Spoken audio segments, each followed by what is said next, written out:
Bonjour à tous, c'est Guillaume de Club Immobilier, j'espère que vous allez bien. Aujourd'hui, on va parler d'investissement immobilier et plus précisément d'analyse de vos projets d'investissement, que ce soit de l'appartement ou de l'immeuble. Alors, avant de commencer, vous pouvez d'ores et déjà télécharger en dessous dans la description cette checklist dont on va parler qui va vous permettre de vérifier tout ce qu'il y a à vérifier avant d'aller visiter. Alors, pourquoi c'est important de prendre beaucoup de temps pour analyser un projet? Parce que si vous ne le faites pas, vous allez passer beaucoup de temps, beaucoup de temps à visiter des opérations sur lesquelles finalement très rapidement vous allez vous apercevoir que le projet ne vous correspond pas. Voilà. Donc, j'ai souvent des gens qui me disent Guillaume, j'ai visité plein d'immeubles et j'arrive jamais à trouver quelque chose qui me plaît. Je dis c'est pas normal. C'est pas normal parce que ça veut dire qu'il y a un tri au départ qui n'a pas été bien fait. C'est-à-dire que vous n'avez pas pris assez de temps finalement pour analyser tous les éléments que vous pouviez avoir dans l'annonce, mais aussi tous les éléments que vous pouvez obtenir auprès du vendeur ou de l'agent immobilier. Mais pour ça, il faut savoir poser les bonnes questions si on veut avoir les bonnes réponses, tout simplement. Donc aujourd'hui, on va parler de la checklist de prise d'information. Allez, c'est parti, à tout de suite.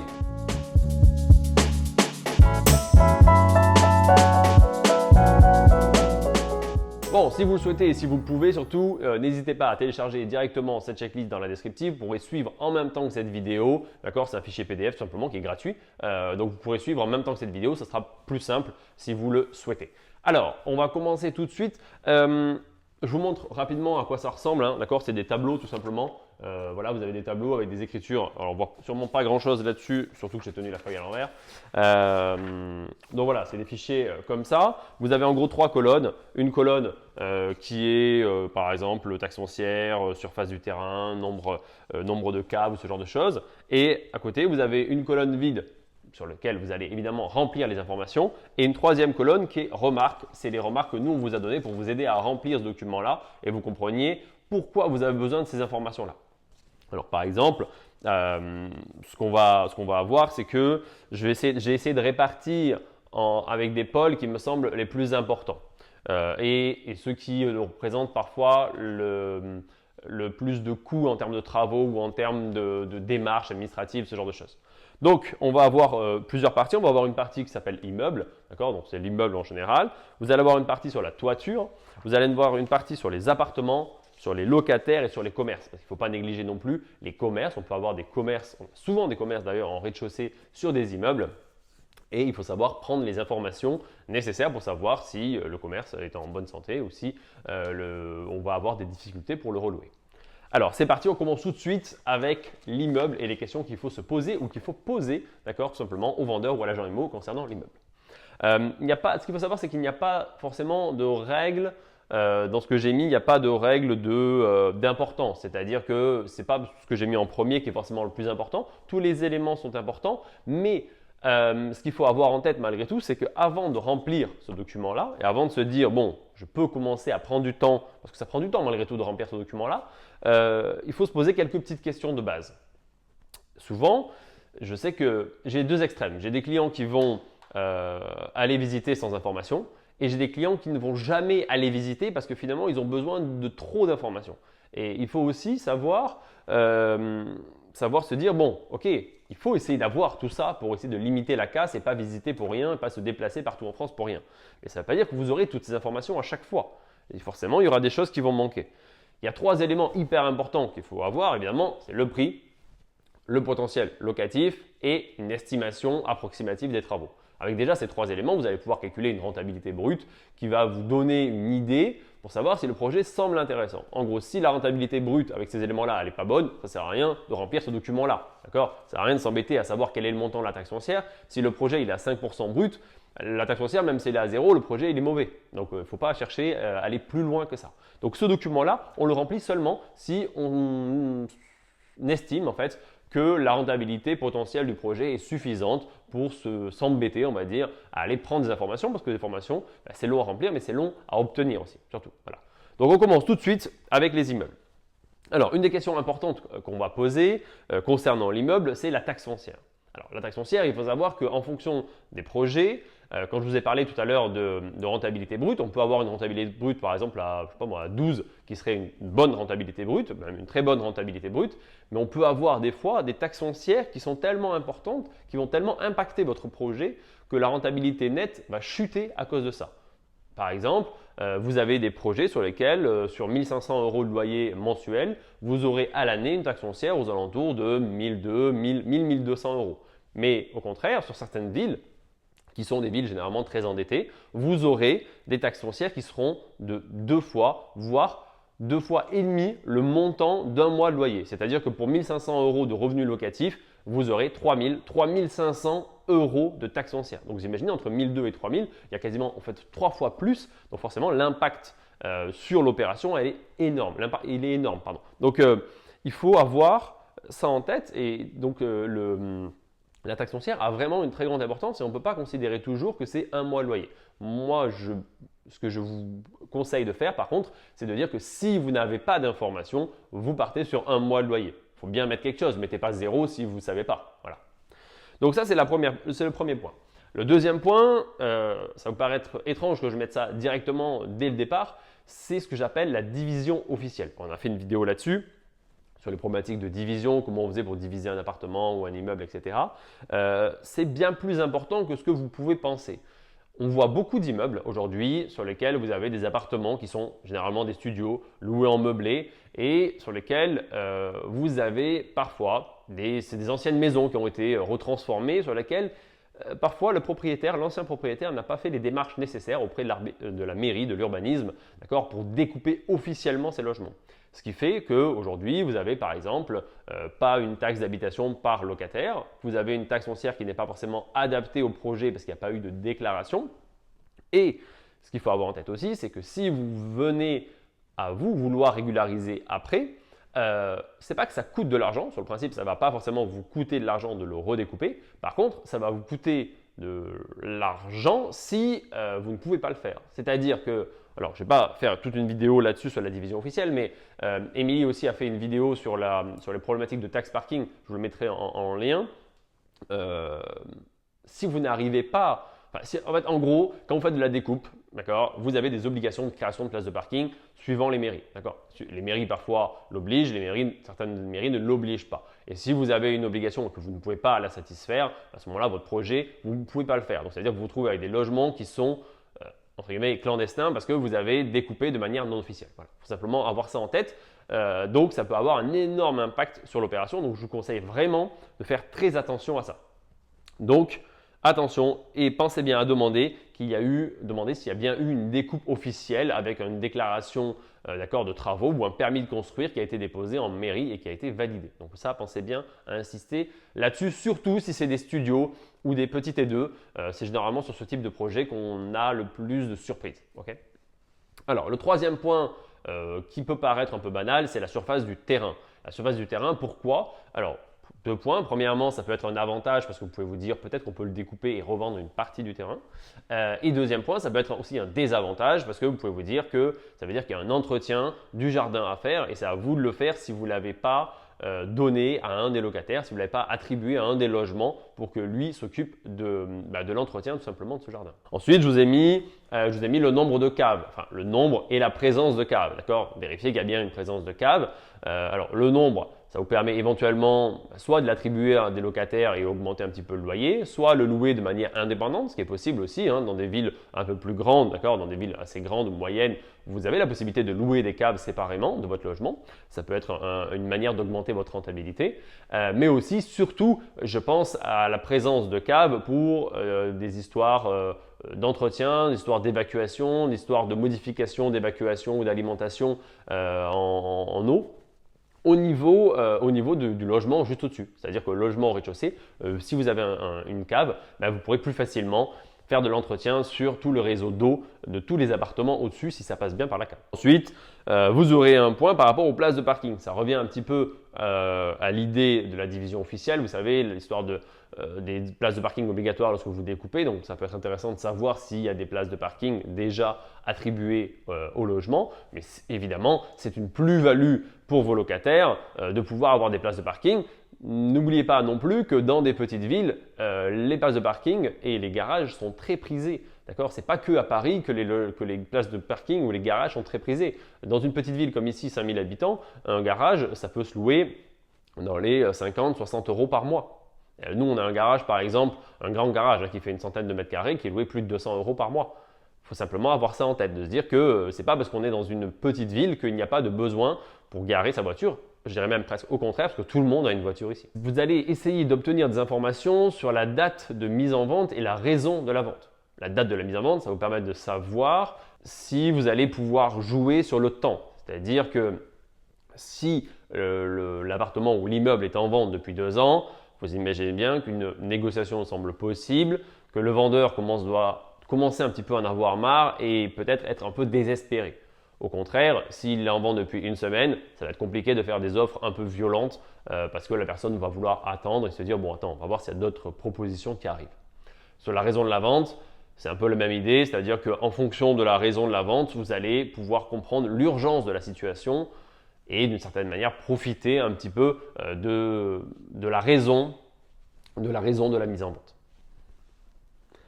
Dernier point sur l'immeuble qui est très important et qu'on a tendance à pas forcément demander, c'est la marge de négociation. On a tendance à pas forcément vouloir négocier dès le départ dans la discussion, lors de la première prise d'information. N'hésitez pas au téléphone à poser la question tout simplement de savoir si une marge de négociation est envisageable. Déjà, rien qu'en posant cette question, vous allez potentiellement pouvoir engager la négociation. Voilà, vous allez peut-être avoir quelqu'un qui va vous dire oui, on peut discuter, voilà, tant que c'est raisonnable. Donc déjà, ils ont déjà baissé leur prix, si vous voulez, sans que vous ayez visité, sans que vous ayez fait quoi que ce soit. Donc c'est déjà un bon point. Donc n'hésitez pas à demander. Si la personne vous dit non, attendez, non, on ne peut pas négocier, c'est pas possible, c'est ce prix-là, on sait que ça va partir à ce prix-là, il n'y a pas de souci. À vous de voir après derrière, en fonction de la rentabilité du projet, s'il est intéressant malgré tout d'aller visiter ou si le projet, si vous semblez que du coup il fallait négocier 20% du prix, que ça soit raisonnable, que ça soit rentable, ça ne sert à rien d'aller s'embêter davantage avec ce projet. Donc voilà sur la partie immeuble. Maintenant, on va parler de la toiture et de tout ce qu'il faut demander et vérifier éventuellement avant d'aller visiter. Bon, en ce qui concerne la toiture, la première question à se poser, c'est de savoir quel type de toiture on a. Savoir si on a une toiture en amiante, une toiture en ardoise, en tuiles, en tôle métallique par exemple. Voilà, ça va permettre de voir une idée déjà du projet en sachant que forcément une toiture amiantée, ça va permettre de baisser davantage le prix. Je ne dis pas que c'est une énorme contrainte. En réalité, si elle est en bon état, elle va durer longtemps et vous n'aurez pas de soucis. Par contre, c'est quand même un atout pour vous dans la négociation parce qu'il y a beaucoup de gens qui ont peur de ça. Donc, ça va vous permettre de vous différencier des autres acheteurs. Et vous allez pouvoir jouer sur cette peur en disant écoutez, moi, il faut que je fasse enlever cette toiture, donc je vais faire un devis. Il y en a pour 45 000 € pour la refaire et l'enlever, ou 50 000 €. Du coup, moi, je suis obligé d'enlever ça du prix. Ça peut être une marge de négociation sans que vous ayez forcément à faire les travaux après. Voilà. Donc, ça peut servir à ça. Autre question, évidemment, en plus de savoir quel est le type de toiture, c'est savoir dans quel état est la toiture. Savoir s'il y a des fuites, savoir s'il y a eu des rénovations récentes, savoir si elle a été refaite récemment, par exemple. Un élément important qu'il faut avoir en tête, c'est que vous aurez souvent les vendeurs ou les agents IMO qui vont vous dire « il n'y a pas de fuite ». Voilà. Ça, c'est la règle, ça, c'est leur phrase qu'ils aiment bien, c'est « il n'y a pas de fuite ». Ça ne veut rien dire. Ça ne veut pas dire que la toiture elle est récente, ça ne veut pas dire qu'elle est en bon état, ça veut simplement dire qu'il n'y a pas d'eau qui tombe dans les appartements.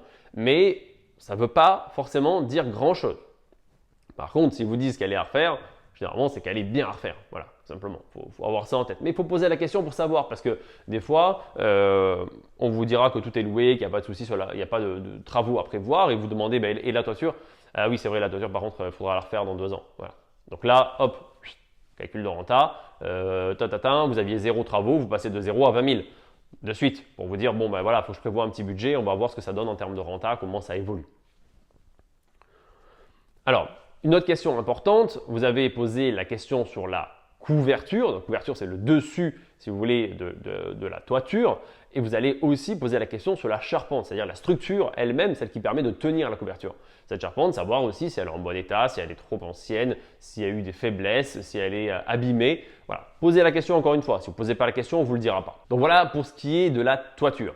Alors, je précise bien une chose, c'est que cette liste de questions, ce n'est pas une liste pour la visite en elle-même, d'accord? C'est une liste de questions pour la prise d'informations avant d'aller se déplacer. Évidemment, lorsque vous vous déplacez, il faut beaucoup plus d'informations, vous allez noter beaucoup plus d'infos. Voilà, simplement, il faut avoir ça en tête.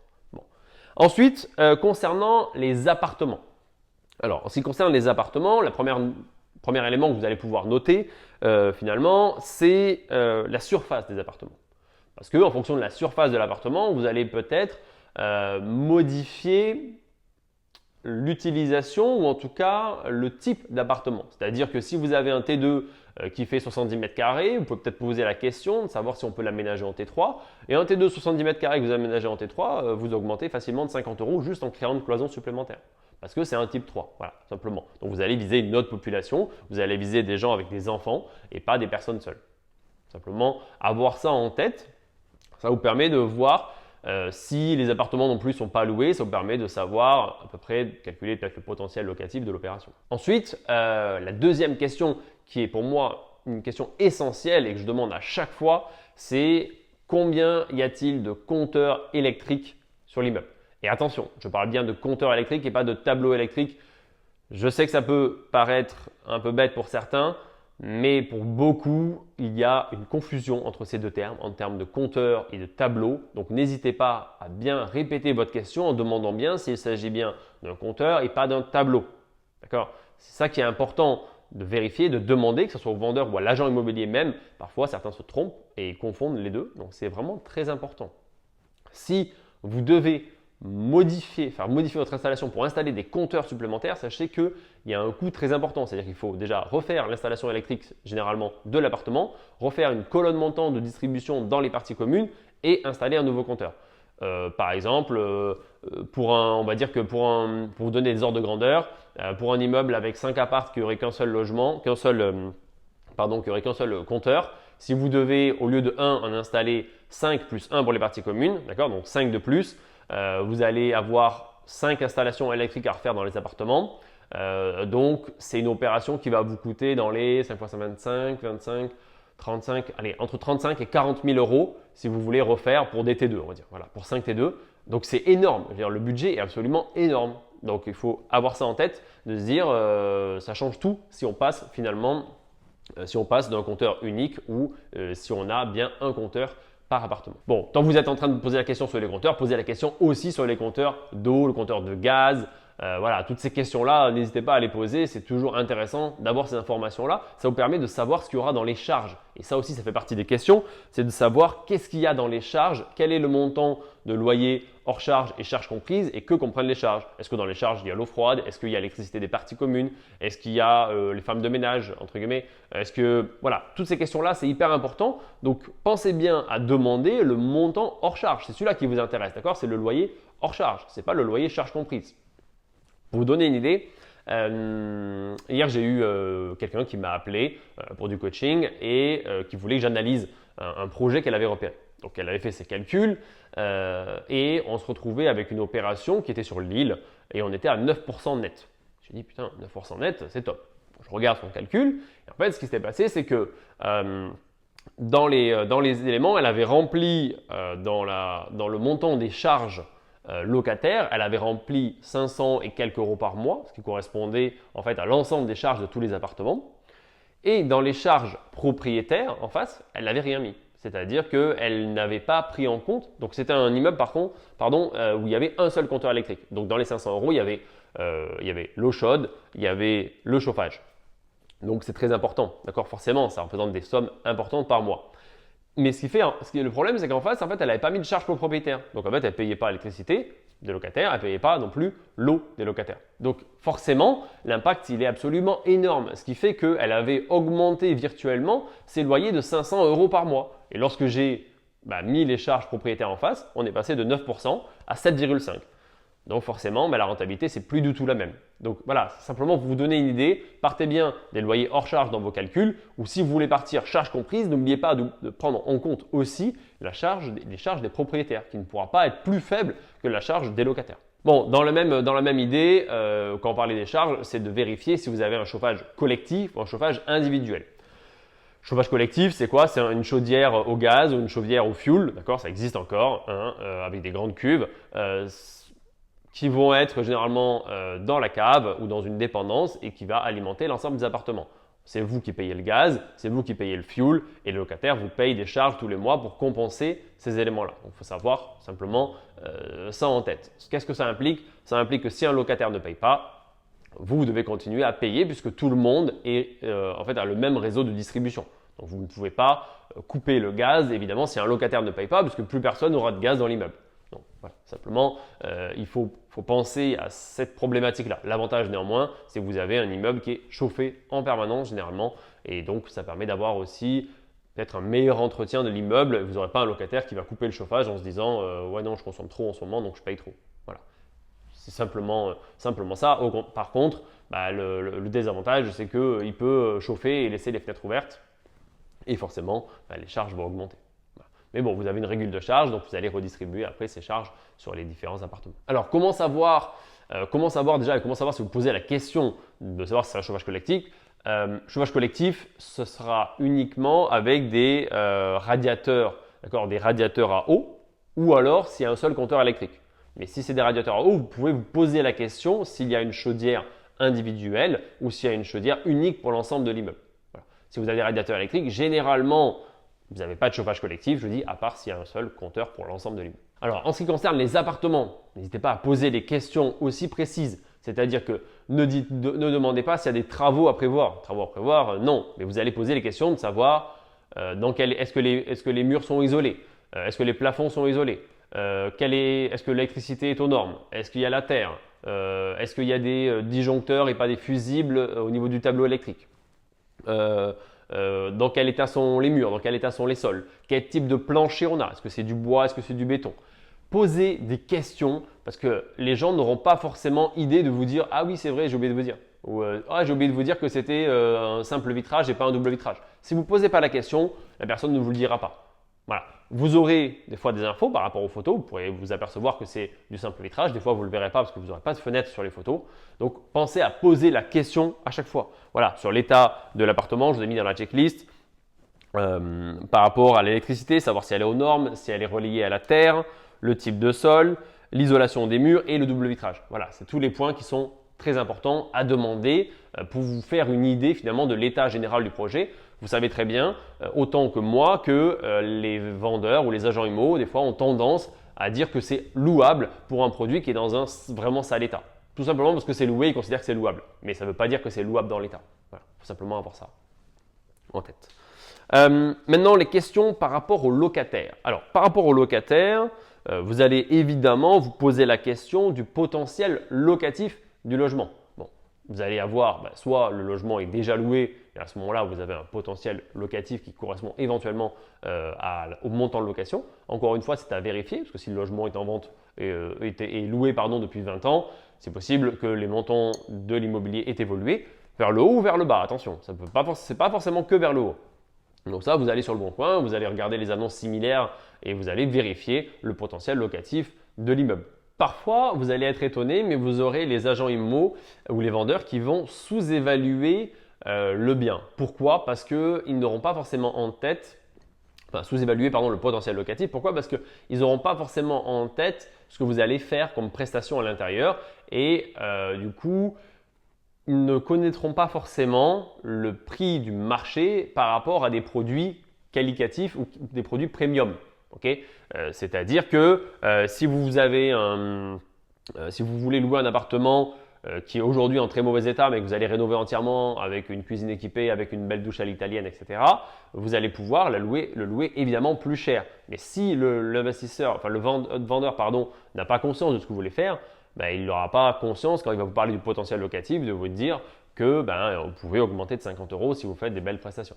Donc, n'oubliez pas que vous pouvez louer plus cher si vous faites mieux. Ensuite, en ce qui concerne les locataires, vous allez vous poser la question de savoir depuis combien de temps ils sont en place. Ça va vous donner beaucoup d'informations. Premièrement, si un locataire est là depuis 20 ans, ça veut dire l'appartement est à refaire. Voilà, c'est quasiment automatique.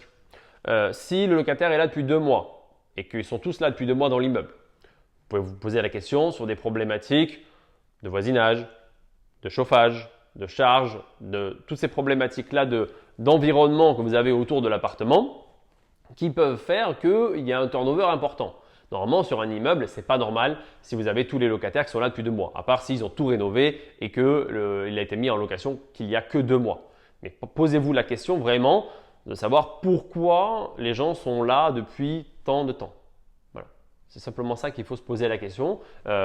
Si les gens sont là depuis 2-3 ans, je trouve que c'est un bon signe. Ça veut dire que les gens se sentent bien, qu'ils n'ont pas la nécessité de changer. Et donc, c'est un immeuble où les gens se sentent bien. Voilà, je pense que c'est ça qu'il faut en ressortir. Dans l'autre sens, vous allez aussi vous poser la question, si l'immeuble est vide, savoir depuis combien de temps il est vide et pour quelle raison. Il faut essayer de comprendre aussi, pour savoir s'il est vide depuis 2 ans, savoir pourquoi. Ça peut peut-être dire que l'immeuble est en vente depuis 2 ans et que la personne ne veut pas s'en occuper, mais ça va aussi donner des informations sur l'état du bien. Si l'immeuble n'est pas loué depuis 2 ans, vous pouvez imaginer qu'il y aura de beaux travaux à faire à l'intérieur. Généralement, ça ne reste pas tout neuf quand vous laissez un appartement vide pendant 2 ans. Et s'il est vide pendant 2 ans, certainement qu'il ne peut pas être forcément reloué dans l'état. Je répète encore une fois, mais concernant les locataires, n'oubliez pas de demander le montant hors charge à chaque fois pour chaque logement. Voilà, hors charge, que comprennent les charges. Ça, je vous l'ai remis, mais pensez-y, c'est vraiment très important. Bon, dernier point, ça concerne le commerce, parce que vous avez beaucoup d'immeubles sur lesquels vous avez un commerce au rez-de-chaussée et 2 appartements au-dessus. Dans les petites villes, c'est très fréquent, même dans les villes moyennes, en centre-ville, vous avez beaucoup de produits comme celui-ci. C'est des produits qui ne sont pas forcément très appréciés, parce que les commerces en petite ville ou en moyenne ville, c'est pas la folie généralement en termes de location. On voit beaucoup de commerces vides, ça peut être problématique. Donc, il faut vraiment bien analyser tous les éléments qu'on peut avoir sur ce commerce pour savoir si on va pouvoir le compter finalement dans la location ou si ça sera simplement un bonus si vous arrivez à le louer. Bon, première chose, c'est déjà de noter s'il y a un commerce. Et ensuite, deuxième question, c'est de savoir la nature de l'activité. Savoir si c'est un kebab, s'il y a quelqu'un, voilà, si c'est un kebab ou un ancien kebab, savoir si c'était plutôt des bureaux, savoir si c'était une boucherie, savoir si c'était une boulangerie, voilà. Les boucheries, par exemple, on en voit beaucoup. On voit beaucoup de boucheries qui sont à vendre parce que ce sont des commerces qui étaient présents dans plein de petites villes avant. Maintenant, c'est plus trop à la mode et on n'en fait plus trop parce qu'il y a les centres commerciaux qui vendent aussi de la viande directement. Donc, on n'a plus de boucheries, on n'a plus beaucoup de boucheries dans les petites villes. Et il s'avère que ces produits-là, souvent, c'est des produits avec des commerces assez importants en termes de taille parce qu'il y avait des grandes réserves. Et souvent, il y avait un appartement au-dessus parce que les locataires, enfin les propriétaires de l'immeuble vivaient au-dessus de leur boucherie. Voilà, c'était souvent comme ça.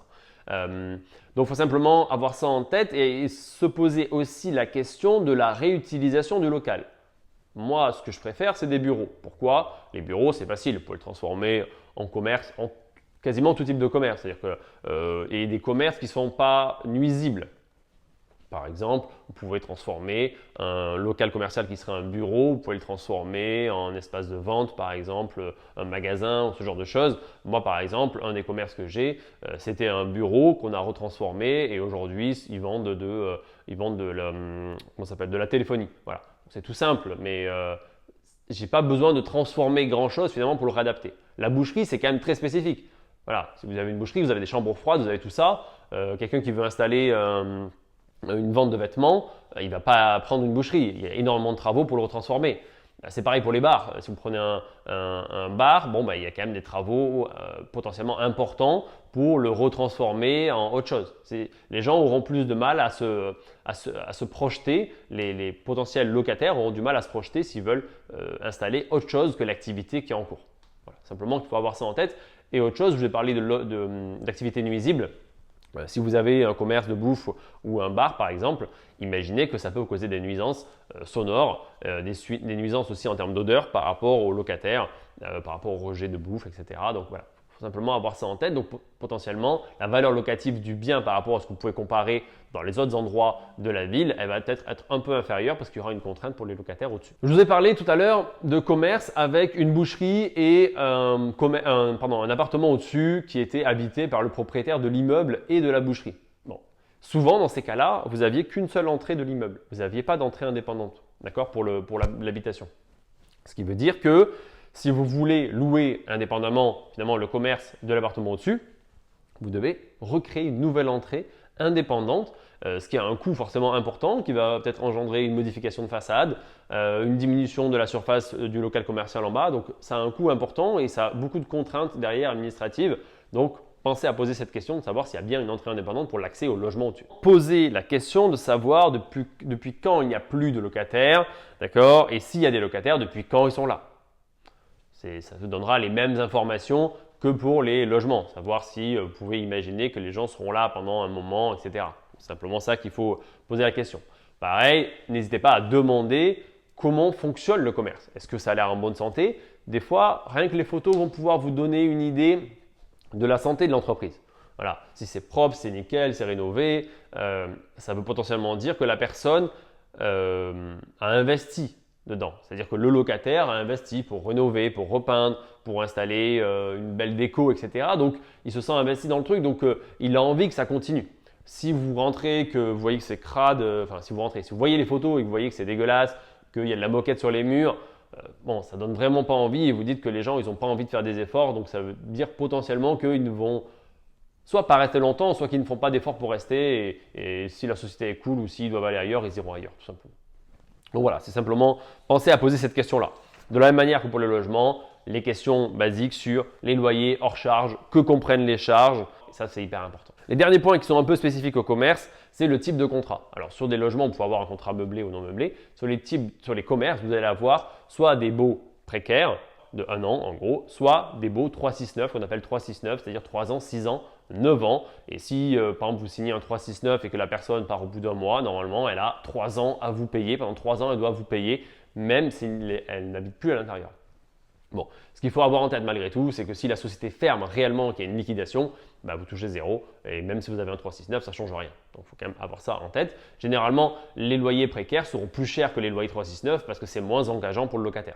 Par exemple, sur le premier sur le premier local commercial que j'ai acheté, on avait proposé 2 prix. En fait, on avait proposé, je crois, 340 ou 330 pour un bail précaire et 290 ou 300 euros pour un bail 369. La personne a voulu prendre un précaire et donc du coup aujourd'hui elle est en précaire à 330 euros.